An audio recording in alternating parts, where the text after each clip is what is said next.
Welcome into Other People's Shoes. As you know, I am your host, Neil Matthews. Thank you so much for joining me today. Super excited about today. Today kicks off our season 10, and I'm really excited because at the end of this month, we're going to celebrate 3 years on the show, and I could not be happier. I'm super excited about what has gone on this last 3 years with the show, and just really want to thank you, those of you who listen each and every week. Could not do this show without you. So let me talk about this season really quick. We're going to be talking about the shadow. Now, for some of you, you may be thinking, are we talking about a physical shadow? Or are we talking about a shadowy presence? Are we talking about a lingering thing that's maybe been in the background of somebody's life forever and kind of been following them around? I would say yes to all of those questions. And this season, we're going to dig deep into this presence, into this overwhelming feeling that maybe people have had, this lingering shadow effect. And so I'm really excited, kicking off this season number 10, year 3. Here we go. Hey, come take a walk with me, not like you used to do something different and put yourself in other people's shoes. Open up your mind and open up your eyes and change your direction, change your perspective.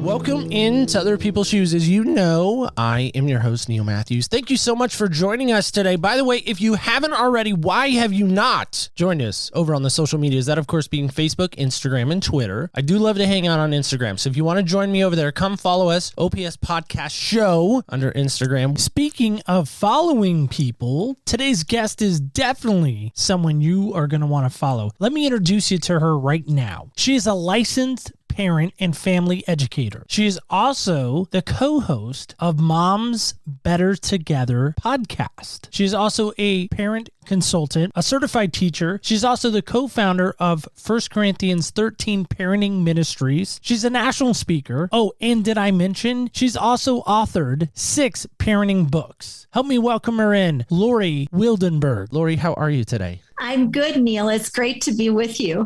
Absolutely. We're excited to have you here today as well, Lori. So, Lori, getting into you and what you're all about, but before we go that far down the road, we got to ask this question, of course. Lori, what style of shoes do you love to wear? I love to wear Chacos. And if you live in Colorado, these are your shoes.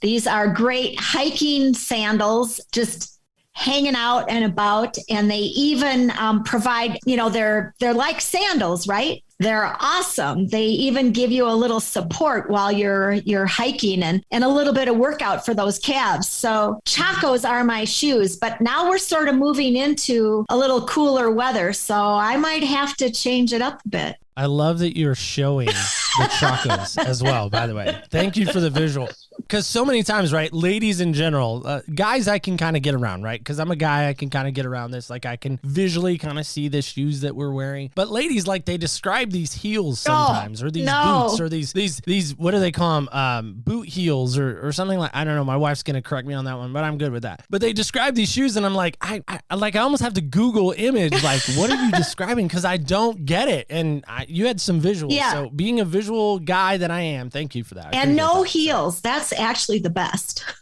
Well, you mentioned the calves, and so some ladies like to wear the heels because it, I guess, shows off the calf. I don't know. That's what I've been told. Well, it can be a good workout for your legs too. So I know you and your hubby are out in, as you mentioned, Colorado. So if my wife and I were to come out and maybe do a couple's date with you and your husband, what would you take us around Colorado and do? Well, you'd have to go to the cute little town of Morrison. Yeah. Have you heard of Red Rocks Amphitheater? Some people have heard of that. That's a place where famous bands play, like the Beatles have been there. And pretty much probably any of your favorite bands have probably played at Red Rocks Amphitheater. So that's a definite place to go to see. And then we would go down to downtown Morrison, and there's some pretty awesome little restaurants there. So I think you'd really like that a lot. And there's one called The Rooftop. To go on top of the rooftop is pretty fun because you can watch the little main street coming and going. You sit up on top of the roof and it's just very quaint. I love that. I love to eat. How did you know I love to eat? That's so cool. Yeah, I do. I love to eat. Like, I don't care. I'll eat pretty much anything but bananas and onions and peas. So that's kind of on my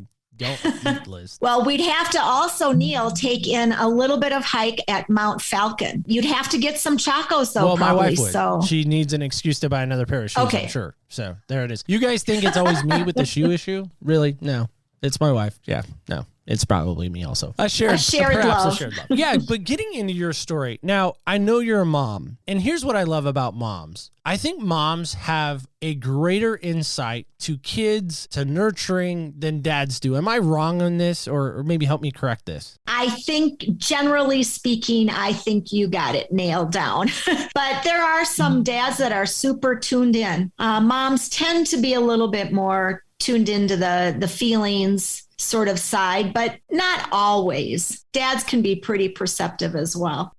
I know as we kick off this season that I'm really kind of excited about, but also like when I start a new season, as a creator, I'm also a little bit not fearful per se, but are people really going to get the vision of where I'm going? Kind of the story behind this season of The Shadows. It literally was around probably, 3:30 in the morning when one morning I woke up thinking about the show. And I thought to myself, what is something that people have battled with, struggled with, maybe dealt with, but don't ever want to talk about? And all of a sudden I moved my hand and the light kind of caught it and there was a shadow. This is really lame, I know, but this is the creative process. And I thought for a second, how long has that shadow been there? I started to think, are there shadows in people's lives that have been around them that they don't always see? Because again, when the daylight comes, sometimes the shadows go away. But then as the sun kind of hits them again, they're reminded again of that shadow. They're reminded again of that presence that seems to never go away. And so, Lori, I guess that's my question to you. Has there been a shadow? Has there been a presence? Has there been this overwhelming feeling that maybe you just never could escape, but is kind of always in the background, but is there kind of, I don't want to say speaking to you, but maybe in some cases, I don't know. Help me with that. Well, I look at it sort of from a spiritual perspective. Is that okay that I go down that path? When you talk about shadows, to me, that's like the enemy, okay? The enemy, the adversary attacking us on something that maybe we perhaps have held on to. Could be a bad decision, feeling of guilt, bad behavior, feeling of shame. I think those are some things that, to me, are shadows that kind of stay glued to you. And you need to be able to speak to that shadow so that the light can break through and it can go away. But yeah, definitely. And I can be kind of easy prey. I will admit it, because sometimes those shadows hang on. And for instance, for the longest time, I thought if I trained up my kiddos in the way that they should go, as it says in Proverbs, that they will not depart from it. Well, what I have learned over the years is that Proverbs is full of wise sayings, but it is not promises. Yeah, our kids, no matter if we train them up exactly in the way that they should go according to how we believe the Lord would have us train them up, they sure might step off the expected path as a prodigal, or they may experience, other things like anxiety or depression or things like that. And as parents, sometimes we own those things. And then because I write on parenting and I speak on parenting and, I teach classes on parenting, so many times the shadow that kind of creeps into me is, and it kind of whispers, you have no business doing this.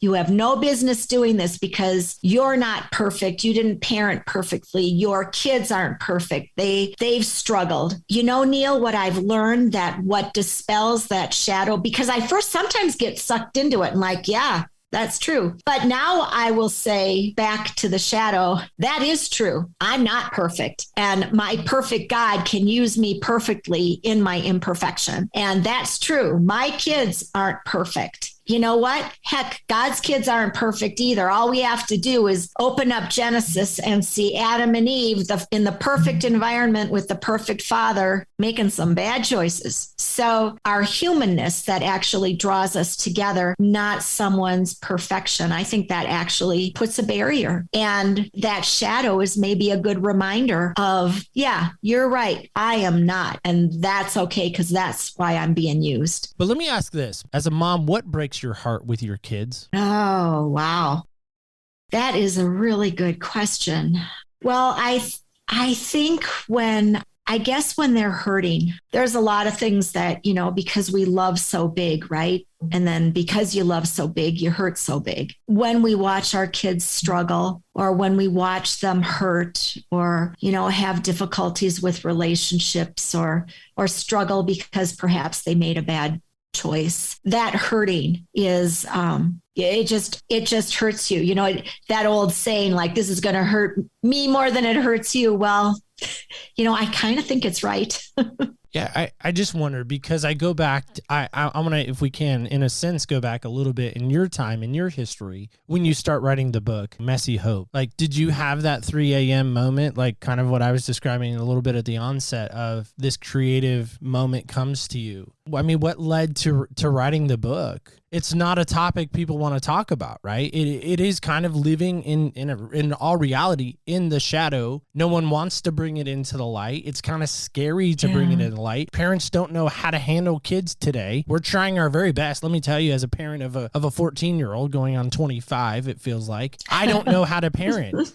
I'm a believer. I go to the Bible. I go to Scripture. Not saying that Scripture doesn't provide answers, because it does in my mind. I know, because I sent it to you. I had a past guest who lost her daughter to suicide. Yeah. And it was traumatic. Mm-hmm. It was traumatic walking that back through with Susan. So help me with that. Yeah, I that podcast, wow, that was a really good one and a tough one. And wasn't she one of your teachers? Isn't that right? She was a coach, but yeah. She has an important message. And mine is similar. The book that you're referring to, the title is Messy Hope, Help Your Child Overcome Anxiety, Depression, or Suicidal Ideation. Well, the creative process for me was a spiritual nudge. And my daughter, my youngest, everything I'm going to say, I have permission to say. I just want to say that right from the start. I'm not talking behind anybody's back. My daughter actually helped me write this book, and she had a failed suicide attempt in college. Praise God, a failed suicide attempt. So my story is different than Susan's. Similar in the sense that I didn't realize that I knew she was struggling, but I didn't know to the depths of it. And I think part of it was that she was protecting me. She didn't want me to know, because like we talked about earlier, our kids feel that pain and then we feel it 10 times worse. Perhaps she was protecting me to some degree, didn't want me to know the extent of it. And also in the book, we talk about she had this perception that she needed to be this upbeat, happy person for everybody because that's what they expected. So I think there were a couple things going on in there that sort of led to the hiding, the shame of, going through depression, severe depression. So the reason the book ended up coming into being, because Neil, here's the thing, being a writer, you expose yourself and it's uncomfortable. And it does bring stuff out into the light for sure. But if you're a private person, that's a little difficult. Well, God started to nudge me that perhaps a book like this needed to be written. And I have to say, I put him on pause a little bit. And I thought, well, we'll just wait and see. Well, in the meantime, the Lord was actually working on Kendra too. And he was moving her to write about her experience to young people who may be going through anxiety or depression, to encourage them that they're not alone and that they can get help, and help is available. She put out a blog and she had asked me, how do I get people to read it? And, because this is kind of my gig, right?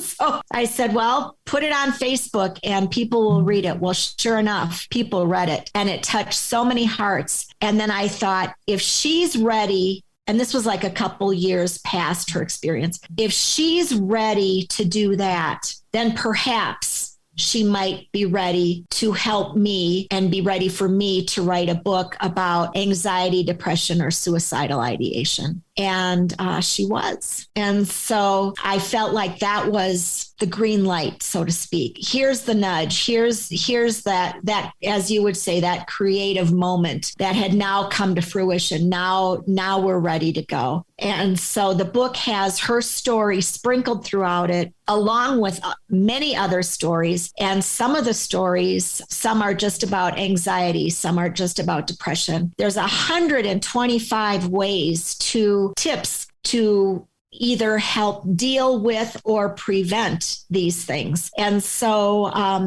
I believe the book, it's personal, but it's also something that it's very practical. Again, many stories are sprinkled in there. And, there are some that didn't end in the way that ours did with my daughter getting to that healing place. But there are also others that the parents, like your friend Susan Holt, where, now she's part of her mission is to get the word out, which I think is super important. But the book isn't only about suicide. It's about struggles in this hard world, stress, worry, fear. And what do we do with that? How can we, because we can't go around it, how can we go through it? And how can we go through it so that we survive? And I know a lot of times people say you gotta, it's all about thriving. Well, I'm going to tell you, sometimes victory is surviving. That's very powerful. I love Susan dearly. And when we crossed paths, Laura, you and I immediately was like, we got to get you. We just have to. We have to sit down with you. We have to know that there is hope. There is hope in the mess. There is hope. There is hope beyond suicide. And I think the more we talk about it and the more we get young people interacting on it, I think we're going to save lives. That's my little mini soapbox. So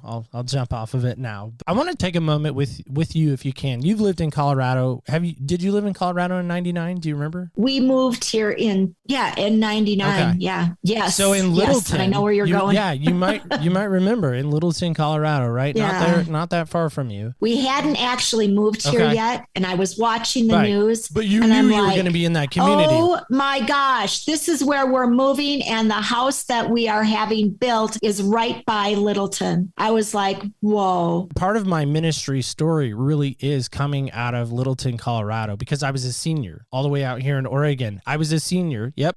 And so just a little background. I'm either in a class or on my way to track practice, one of the two. I don't know. Through the sands of time, I was in high school. I do know that. But through the sands of time, doesn't matter exactly where I was. But I remember hearing about it from a fellow classmate. Because, news wasn't like on our phones. We didn't really have phones then. We had pagers. But in that, those two students, my immediate thought has always been and kind of scarred me in some respects because I was on a broadcast track. God had me in my mind, like I didn't talk to him per se, but I was like, I'm going to ESPN. I'm going to be a sports broadcaster. It's going to be amazing. It's going to be awesome. I'm going to work for ESPN. And then that happened. And I do believe that was the catalyst that started me into youth ministry because I had a thought. An immediate thought was, where is their youth leader? Because see, I grew up in a youth group setting. Most of my friends nowadays as adults were in church with me. Most of the kids I graduated high school with, there's probably about a dozen of us, all went to the same youth group together. We hung out outside of youth group. We hung out outside of school. We hung out inside of school together. In that, now those two gentlemen, Eric Harris, Dylan Klebold, they ended up shooting up the school and then they ended up taking their lives by suicide. I wonder, now I know we can't speculate, but I wonder if they had that counselor, if they had not your book that's going to maybe change their life forever, but if they had a Lori, if they had a Susan Holt, as you referenced, which is the mom we interviewed, if they had those people in their lives, could things have been changed at Colorado? Now, I know that's a big question to ask you, but in your mind, what do you think on that? Wow.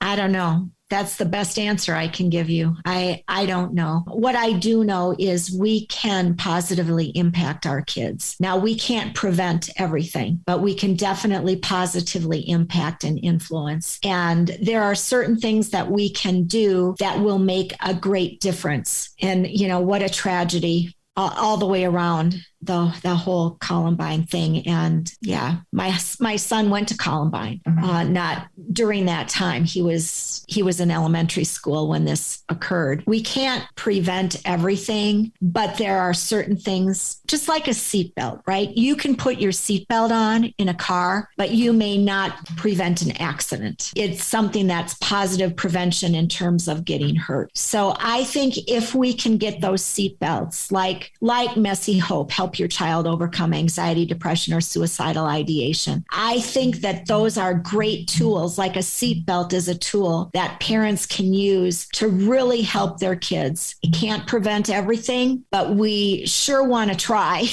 We still want to try, and we want to give our kids tools so that they can navigate this hard world. The world is hard. There's a lot of conflict right now. How do they navigate this? And how do they get through when everyone tells them they need to be independent and to pull themselves up by their bootstraps? Well, let me tell you, independence that's not such a great thing. We raise our kids to be independent, but that's the thing that comes back to hurt us. We want to raise our kids to be interdependent so that they know that they can depend upon their family members. There's no shame in asking for help. It's a human thing to ask for help. And it is a humbling thing, but it is a human thing, and it is an important thing, and it is also a brave thing. And if our kids know that they have a family that's there for them and not a family that's going to say it's your problem, you figure it out, or just get over it.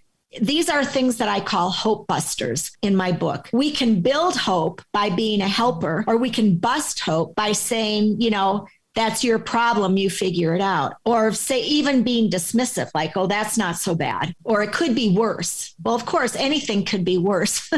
When someone's struggling with something, that is not helpful. Yeah, we need tools that let us know how can we go through and help our kids and add to their list of tools, not just resiliency. Resiliency is important. If you need to call on that every time, resiliency is like elasticity. You keep pulling and pulling and pulling, and pretty soon you're not going to be resilient anymore. That'll help you get through some stuff, but it's not going to help you get through everything. And sometimes you're going to need assistance from either a youth pastor, from your parent, from a counselor, maybe even from a peer, but you need help. And that's our human condition. We need help. So I'm wondering, back to you as a mom, what was one of the greatest challenges that you walked through with your kids? I guess I would say, obviously, my daughter attempting suicide was like a humongous one, but we've talked about that a little bit. I would say one of the greatest challenges was when our oldest, she chose to be estranged from our family for a period of time. And that was really heartbreaking, really heartbreaking. Again, quote unquote, we'd done everything right, but she was making some decisions that weren't God's best for her. She was in a relationship at the time that was an abusive one, and we were very concerned about it. And she actually moved in with this person because of our concern regarding that. And when you're with an abuser, they want to sever your relationships with your family and your friends. Our daughter kind of went along with that for a period of time. And I would say that was really a heart-wrenching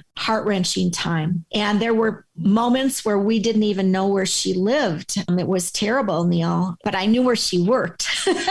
And so I would go to where she was working. She was a cashier at a sporting goods store. And because she was a cashier, she was sort of a captive audience. She couldn't get away from the cash register. So I would go to her and say, we miss you. We love you. We always want you to come home. And we would even invite her, at that time, partner, to come over to our house too, because we knew that we needed to embrace both of them. Started saying, in terms of a friend of mine who's a counselor, because I was starting to say, well, your partner won't let you do whatever. She suggested, my friend who's a counselor suggested, don't say that. Say, it seems to me you've given up a lot of your power. That's very different. And I started saying that, wow, you've really given up a lot of your power. I've really noticed that. And then no more. Well, those words started to resonate with my daughter. Over time, she ended up breaking free of this relationship. But I would say that was a really very painful time. And in fact, the daughter that I'm speaking of now, she's our oldest one. And she helped me write Messy Journey, How Grace and Truth Offer the Prodigal a Way Home. And her voice is in there too. But that, when you love your kids so big and then they choose to reject you like that, I've got to say that's really painful. I really hope there's a book that your son has some influence in. Just looking out for my brother. Just looking out for my other brother. Just saying. Yeah. So I've got 3 girls and a boy, and my son he's in my books too, but he would not be thrilled if I wrote a book with him. The 2 that are willing to do it have done it now. The others have to put up with it. It's just me and the younger kid. I'm wait, somebody's getting left out here. Sorry. We needed some levity. Yeah. We need a little bit of levity. Yeah, their voices are in there, but my 2 middle ones are pretty private. They wouldn't be excited to do that. Yeah, Courtney and Kendra really have opened up their lives. I love that statement, though. Seems like you're giving up power here. I have Yeah. never thought about it from that standpoint before. Yeah. It That's almost good, makes isn't me it? flip it on its head. Like, what am I giving my power to? Yeah. So, Lori, I'm going to ask you, what has been your biggest challenge that you've given your power to that maybe you didn't want to? Well, I think going back to that shadow, that totally can suck the power right out of you. And so you have to be very aware of what those shadows are. You know, for me, that's a big one. And whenever I'm driving to a speaking engagement or getting on a plane, I am telling you that whisper, you have no business doing this, comes loud and clear. There have been times I've kind of given that power away to that. And that's why that's effective. But I'm hoping that shadow's going to get smaller and smaller, because now I just agree with it. And, as I said, I'll say, but, God's picked me to do this, so I'm going to do it. I don't have it all together. When I was writing Messy Journey, I was sort of afraid that my publishers wouldn't take it because it didn't have a happy bow on it. Like, it wasn't complete. And I said that. I said, we don't have a happy bow. We've got, moments of victorious moments, right? But we're still kind of in the middle of the mess. And they said that that's what they liked, that was the powerful part of it. That shadow was coming at me saying, you don't have the happy bow, because most books on prodigals have the happy bow. All of the issues are resolved. In Messy Journey, how Grace and Truth offer the prodigal a way home, that isn't where that book goes. But what it does do is it helps families build a bridge to their prodigal to maintain relationship even in the middle of the mess. See, and I think we get tricked. We all want the Disney princess ending. We all, I tease quite often. I'm probably one day gonna either have to have a conversation with somebody at Hallmark or something. I don't know. That's maybe on the guest list. We all want the Hallmark movie ending. Last 5 minutes of the movie, the town gets saved, the bakery gets saved. You know what I mean? Like, we all want that. Yes. We do. I don't care Of who you course we are. do. We want that. Yeah. Deny it if you want, but you're in denial. Let me just help you with that. You're giving power to denial right now. Stealing Lori's line. There is this denial that I think we really could trick ourselves into. And when I say we, like you and I, right? There's no other we. It's just me and you in this moment. How dangerous of a voice would denial be in your life if you allowed it to speak louder than, say, God's truth? Well, I think that's tough because you're not going to be able to deal with reality, especially with somebody who is experiencing anxiety or depression. If you deny that, if you say, it's not so bad, or it will get better, or use something called toxic positivity. Okay. We always like to have a positive spin on things, but that positive spin can actually backfire if we're not recognizing what exactly our child is experiencing or our young person is experiencing, what they're going through. If we're denying that, then we're not dealing with reality. And actually, when I was researching for the book, what I discovered was people who are struggling, they want to hear reality, not positivity. They want to hear, yep, this is hard.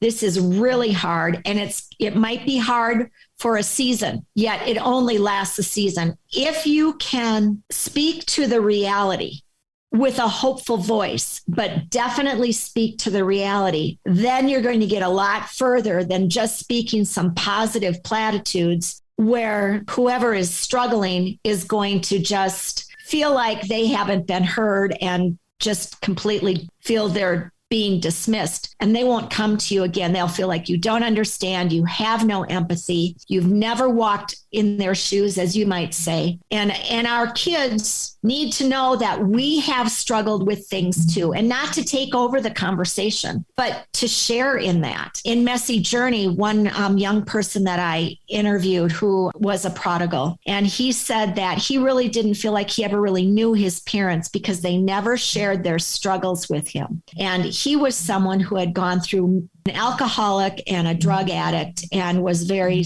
sexually immoral in his, promiscuous in his behavior. And And not that that was his parents' fault, but his parents could have maybe helped him bridge through that, have some compassion and show him that they weren't always perfect either. And it might have been easier for him to return home. And I don't know the end of his story. At the time that he shared his story with me, he had no relationship with his dad and very little relationship with his mom. I just think there's so many little lost children in the world right now. As a mom, as a speaker, as a podcaster, as an author, do you ever feel overwhelmed by that? And if so, maybe speak to that. When I take it on myself, because I am an empath, right? I kind of soak it all in. And when I soak in somebody's story, that can get me to the place where I'm overwhelmed and it's too much.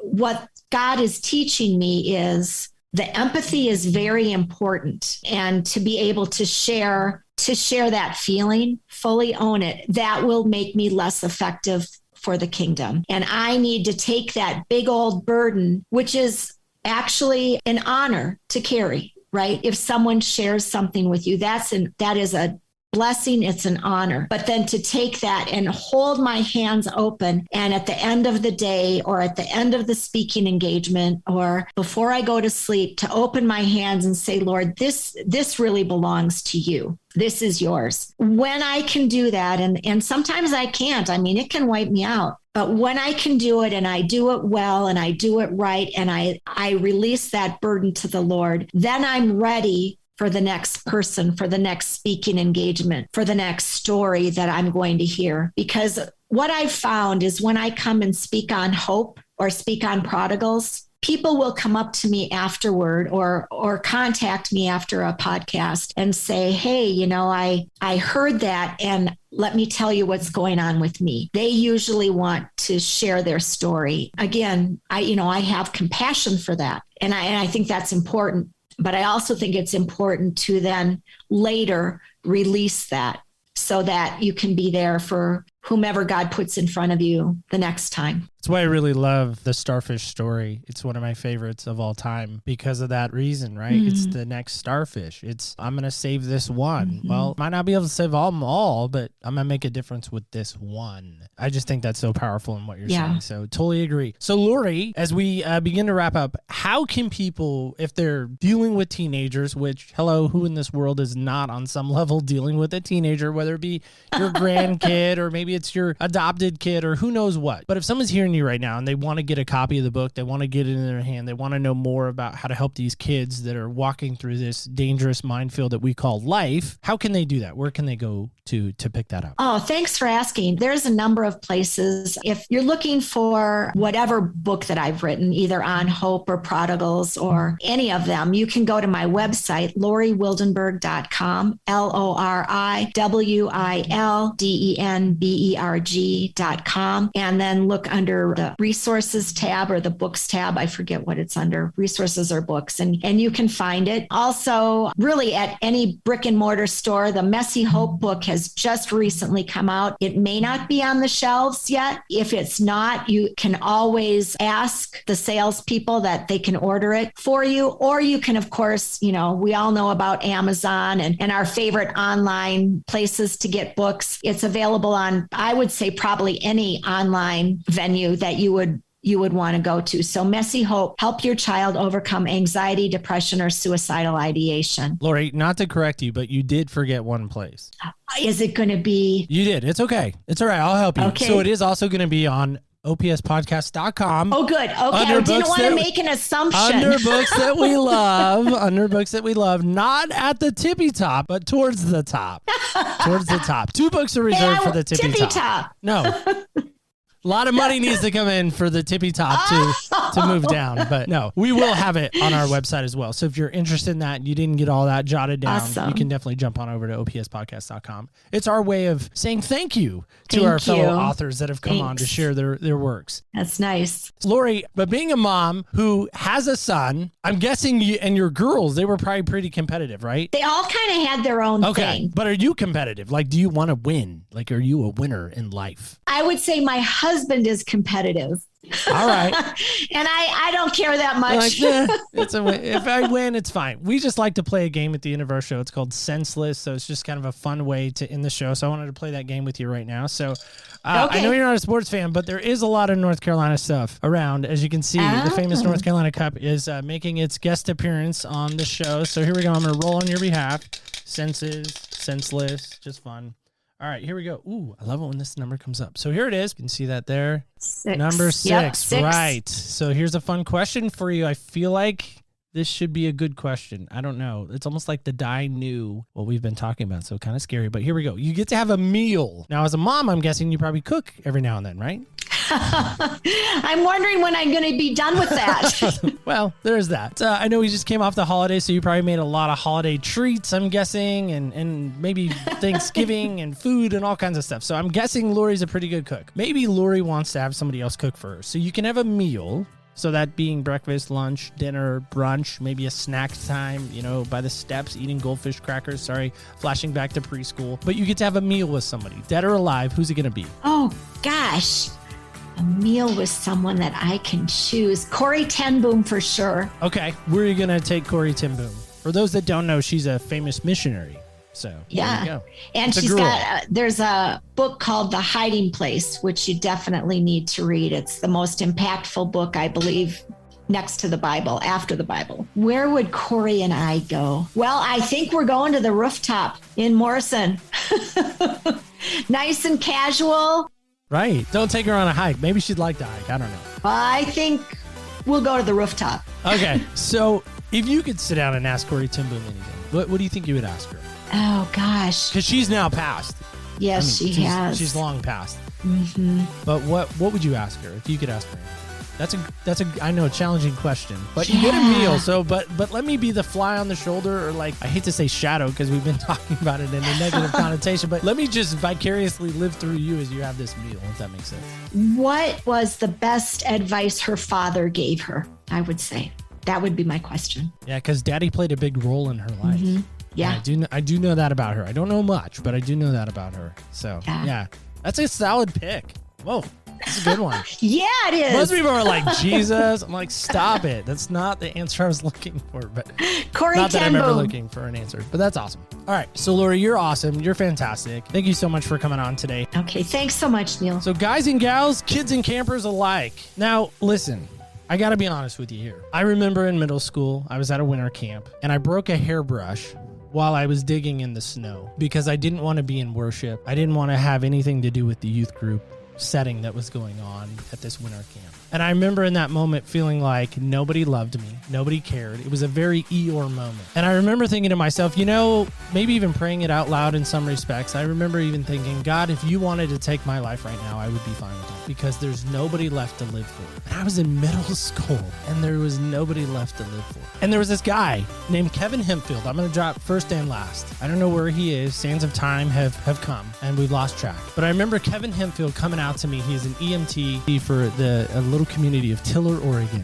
And he came out to me and he put his arms around me and he said, I care. What's going on? It was in that moment that I thought, okay, there is somebody. There's somebody. And we talked and we dug into the snow and we stayed there for, it seemed like hours. And I just poured my heart out to him. And years later, Kevin and I have another encounter, and that's another story for another time. But there was that moment. There was that person that came out, that met me where I was, that saw me where I was. Can you go do that for someone today? Can you go be a Kevin? Can you go be a Kevin to someone today and ask them, get into their space and ask them and remind them that they have value. Remind them of who they are. Do that for me.